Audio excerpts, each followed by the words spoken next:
सुमन एक छोटे से गांव की रहने वाली और कम पढ़ी लिखी लड़की थी। उसके बावजूद उसकी शादी शहर में एक अच्छे खाते पीते घर में हो जाती है। अरे सुमन, माँ सुबह सुबह मंदिर चली गई है। तुम बिना देर किए मेरे लिए नाश्ता बना दो, मुझे लेट हो रही है। अजी मैं आपके लिए ऐसा नाश्ता लेकर आऊंगी कि आप तो अपनी उंगलियां चाटते रह जाएंगे जी। उसके बाद सुमन जल्दी से किचन में जाती है। हे राम, रात के सारे जूठे बर्तन अब तक वैसे के वैसे ही पड़े हैं। मैं एक काम करती हूँ, जल्दी से इसे बड़ी वाली मशीन में डालकर धो लेती हूँ। सुमन सारे बर्तन वॉशिंग मशीन में डाल देती है और जैसे ही मशीन स्टार्ट करती है, मशीन के अंदर पड़े सारे बर्तन धड़म धुड़ुम की आवाज़ करने लगते हैं और एक जोरदार आवाज़ के साथ वॉशिंग मशीन की मोटर जल जाती है और फट जाती है। हे भगवान, ये क्या हुआ? वॉशिंग मशीन में आग लग गई? किसने कहा था तुमसे वॉशिंग मशीन में बर्तन धोने के लिए? कल आप ही ने तो मुझसे कहा था जी।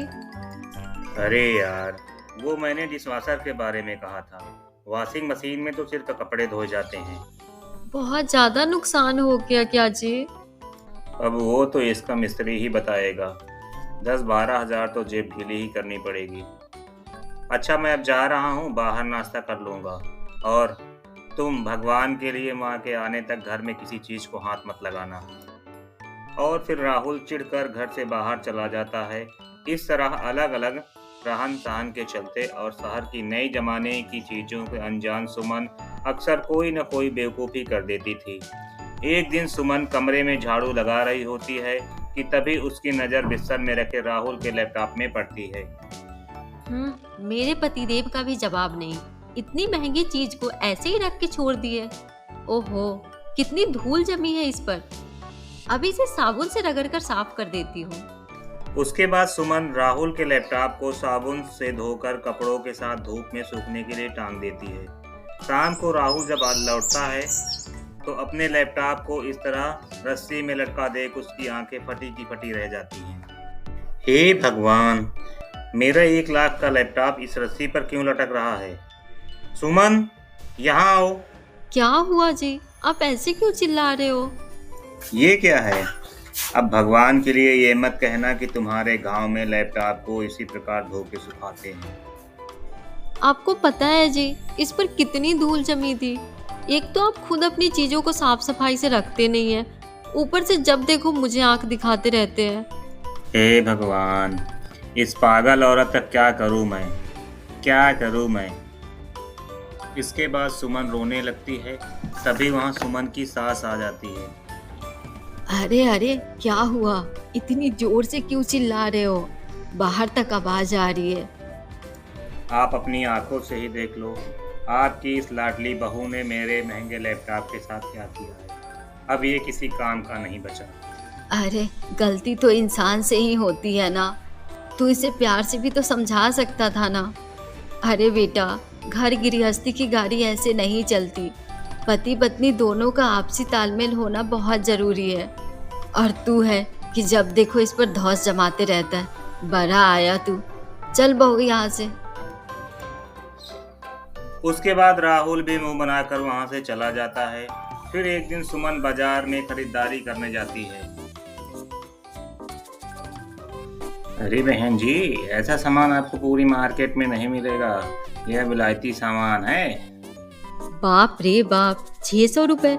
अरे भैया, 100 रुपए की चीज 600 रुपए में दे रहे हो? अरे लूटना है तो जाकर बैंक लूटो ना, हम गरीबों को क्यों बेवकूफ बना रहे हो? रहने दो जी, नहीं चाहिए मुझे। और सुमन वहां से जाने लगती है। तभी दुकानदार उसे आवाज देता है। अरे बहन जी, सुनिए तो जरा। अच्छा, कितने रुपए देंगी बताइए तो। 200 रुपए दूंगी मैं, इससे 1 पैसे भी ज्यादा नहीं दूंगी। अरे बहन जी, ये तो बहुत कम है।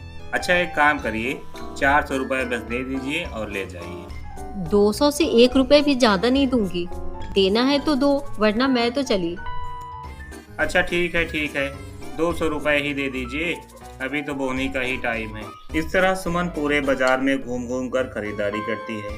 शाम को जब राहुल घर लौटता है तो घर में सामान का ढेर लगा देख चौंक जाता है। अरे बाप रे, लगता है सुमन पूरा बाजार खरीद लाई। इस तरह रहा तो मैं एक दिन कटोरा लेकर सड़क पर बैठ जाऊंगा। अरे क्या हुआ? अपने आप से क्या भरभरा रहा है? अरे माँ, ये सब क्या है? इतना सारा सामान खरीदने की क्या जरूरत थी? आपको पता है ना, अभी घर में पैसों की कितनी तंगी चल रही है। क्यों? शादी के पहले तू भी तो घर के लिए इतना ही सामान लाता था ना। अच्छा बेटा, जरा सोच के बता, ये सामान कितने का होगा? इसमें सोचना क्या है माँ?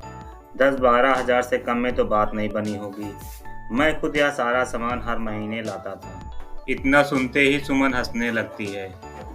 अरे नालायक, ये सारा सामान मेरी बहू सिर्फ 3,000 में लेकर आई है। क्या आप तो मजाक कर रही हो ना? इतना सस्ता सामान सुमन कैसे ला सकती है? अरे बेटा, सिर्फ इतना ही नहीं, बहू ने तो हर महीने बचत करके तेरे लिए नया लैपटॉप भी खरीद लिया है। और तू हर महीने दुकानदारों के हाथ बेवकूफ बनकर 2-3 हजार की चीज 10-12 हजार में ले आता था। माँ, सिर्फ ज्यादा पढ़े लिखे होने से कुछ नहीं होता। अक्लमंदी के साथ साथ समाज में रहने के तौर तरीके, बात करने की कला, ये सारे गुण भी होने चाहिए, और जो सुमन में है। तो ज्यादा पढ़े लिखे होने के साथ साथ इंसान में समझदारी और अक्लमंदी का तालमेल भी होना चाहिए। हेलो दोस्तों, तो कैसी लगी हमारी ये कहानी? अगर आपको अच्छी लगी हो तो हमारे वीडियो को लाइक कर देना और चैनल को सब्सक्राइब करना ना भूलना।